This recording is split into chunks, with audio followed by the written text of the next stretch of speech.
o parla chiaro, è fatta per amici e basta, mi stai portando per via che vicariello. Vuoi dire tutta la verità, vuoi parlare senza metafore, stai parlando a schiovere, stai dicendo cose senza nessun senso. Oh, io parla chiatto e tu, mi ha detto tutta la verità.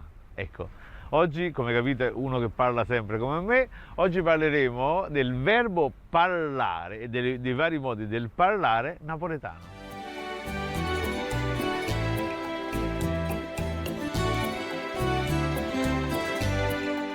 Stai parlando a schiopera, dici solo fesserie, pare che le parole piovano dal cielo senza nessun senso logico. Stai parlando a scampo le mele all'est. Questo è bellissimo perché è come quei venditori che magnificano la propria merce, ma in realtà hanno 4 mele fotente, insomma, ecco, hanno uno scampo le mele. Stai parlando a spaccastrommola.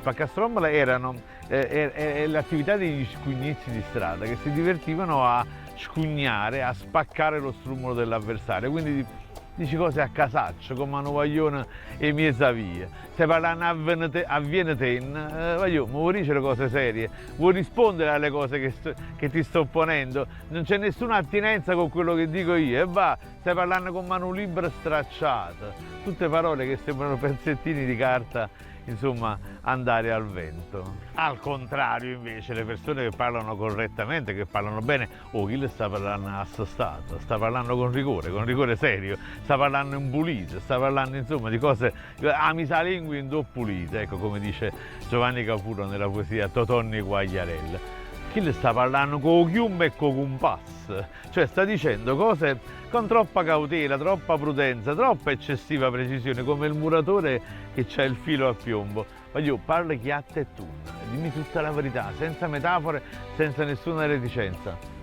Dobbiamo parlare in figura, dobbiamo parlare in senso figurato, usando che stanno le creature, non possono sentire, stanno le carte bianche, voglio mantenerci pulite, che ci stanno le carte bianche. I bambini innocenti, mamma mia, la lingua napoletana è straordinaria. Chi le sta parlando sempre a cocoricò? Cocoricò è quello che ripete le cose degli altri, un mano pappavallo senza una sua idea. Chi le sta parlando mazzecato? Tutto mazzecato. Oh, ma vuoi finire? Io non capisco quello che stai dicendo.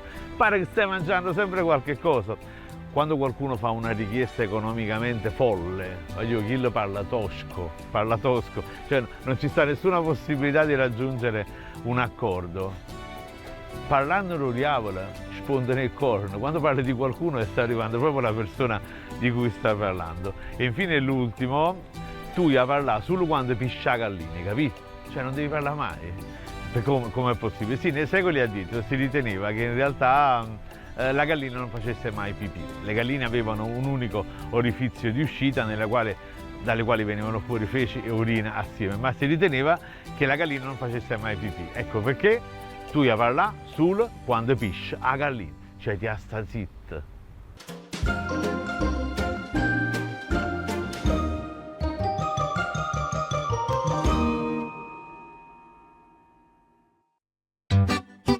A Napoli ogni giorno c'è sta cosa fa e allora ho pensato di fare un libro, Napoli 365, che ogni mattina ti suggerisce dove andare, cosa celebrare e che cosa fare.